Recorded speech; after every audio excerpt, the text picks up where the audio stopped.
학생 여러분 안녕하세요. 이번 시간에는 물질의 특성을 이용한 혼합물의 분리에 대해서 알아보는 시간이 되겠습니다. 이번 시간에 학습할 내용은 끓는 점 차이와 밀도 차이를 이용하여 혼합물을 분리하는 방법에 대해서 알아보도록 하겠습니다. 먼저 끓는 점 차이를 이용한 혼합물의 분리에 대해서 알아보면 증류라고 하는 것이 있는데, 증류라는 것은 무엇일까요? 증류라고 하는 것은 혼합물을 가열하거나 그 일부를 증발시켜서 나오는 기체를 다시 액화시켜서 순수한 액체를 얻는 과정을 뜻합니다.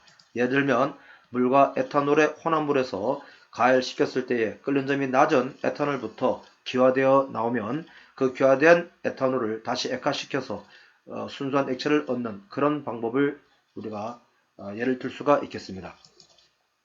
소금물에서는 물을 증발시켰을 때 어떤 일이 일어날까요?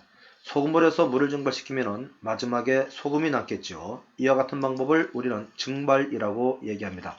여기서 여러분들은 증발과 증류의 차이점을 기억하기 바랍니다.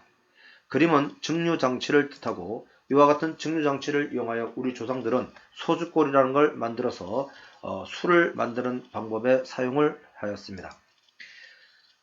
증류라고 하는 것을 우리가 앞에서 얘기했는데, 그러면 액체 혼합물이 두 가지 이상 여러 가지 섞여 있을 때는 어떻게 하면 될까요?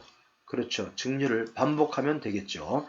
증류를 반복하는 방법을 우리는 분별 증류라고 하는데, 특히 분별 증류는 끓는 점이 비슷할 경우에 우리가 사용하면 되겠습니다.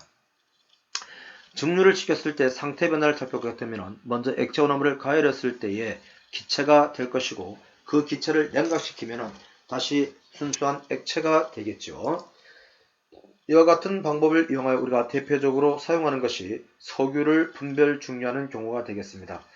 석유를 분별 증류를 하여 우리는 여러 가지 물질을 얻을 수가 있는데, 그와 같은 장치를 우리는 증류탑이라고 얘기합니다.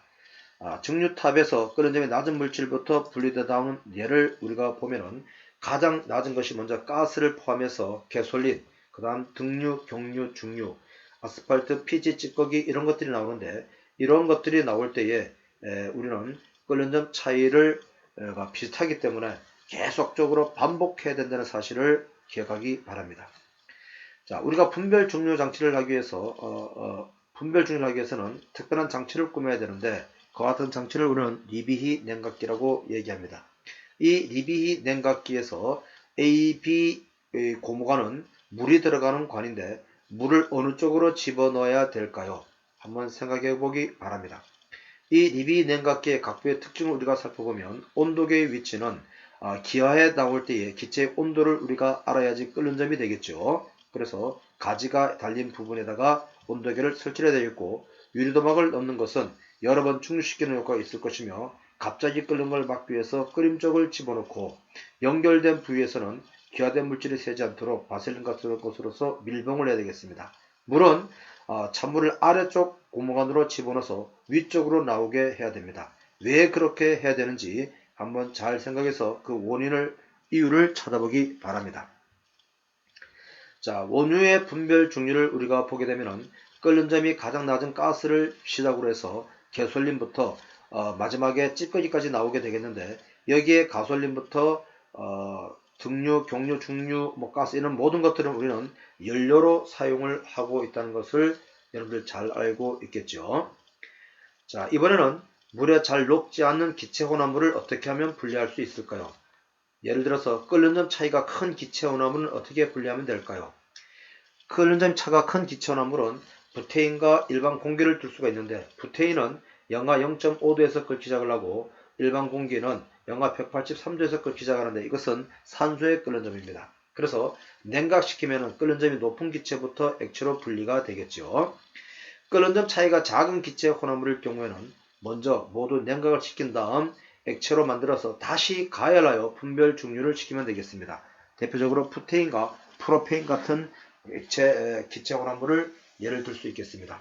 또한 우리가 숨쉬는 일반 공기의 분별 증류는 질소와 산소로 이루어져 있는 공기를 분리할 때에 냉각시켰을 때에 영하 183도에서 액체로 산소가 만들어지기 시작을 하고, 질소는 영하 196도에서 액체로 만들어집니다. 이렇게 우리는 공기를 분별 증류를 할 수 있겠습니다. 이번에는 밀도 차이를 이용하여 혼합물을 분리하는 방법을 알아보는데, 밀도가 서로 다른 고체 혼합물, 예를 들어서 스티로폼과 모래, 쌀, 돌, 겨가 섞여 있는 경우, 또는 벽실을 분리할 때 금과 모래가 섞여 있을 때, 이럴 때 어떻게 하면 될까요? 예를 들어서 스티로폼과 모래 같은 경우에는 물에 뜨고 가라앉는 그런 성질을 이용하면 되겠죠. 또 잘 섞이지 않는 액체 혼합물을 분리할 경우에, 섞일 경우에는 끓는 차를 이용하면 되겠는데, 섞이지 않았을 경우에는 양이 적을 때는 스포이트로 밀도가 작은 물질 뜨겠죠. 그 스포이트로 덜어내거나, 또는 액체가 양이 많을 때는 분별 깔때기라는 장치를 이용하여 분리하면 되겠습니다. 간장과 식용유가 섞여 있을 때 물과 기름, 물과 사이화탄소, 물과 벤젠 같은 이런 예가 되겠습니다.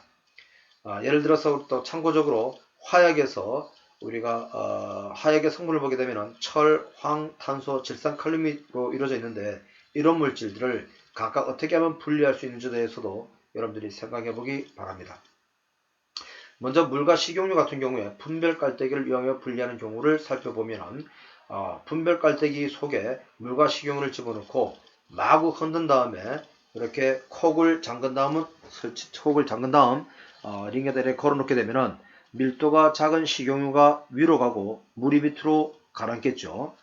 이럴 때에 콕을 열면은 밀도가 큰 밑에 가라앉은 물이 밑으로 빠져나오겠죠. 이와 같은 방법으로 우리는 혼합물을 분리할 수 있겠습니다. 또 스포이트를 이용하여 구분할 경우에는 양이 적은 경우에 물과 에테르가 섞여 있는데, 에테르라고 하는 유기용매는 물보다 가벼워서 위에 뜨게 되겠는데, 이럴 때 우리는 스포이트로 에테르를 조금씩 드러내면 되겠습니다. 이와 같이 밀도가 다른 물질들을 우리는 컵에다가 여러 가지를 담아놨을 때에 밀도가 큰 것들은 가라앉고 밀도가 가벼운 것들은 뜨고, 또 특히 여기에 똑같은 물이라 하더라도 농도를 다르게 한다면은, 또 색깔을 다르게 한다면은 우리가 무지개 같은 그런 탑 같은 것도 만들 수가 있겠죠.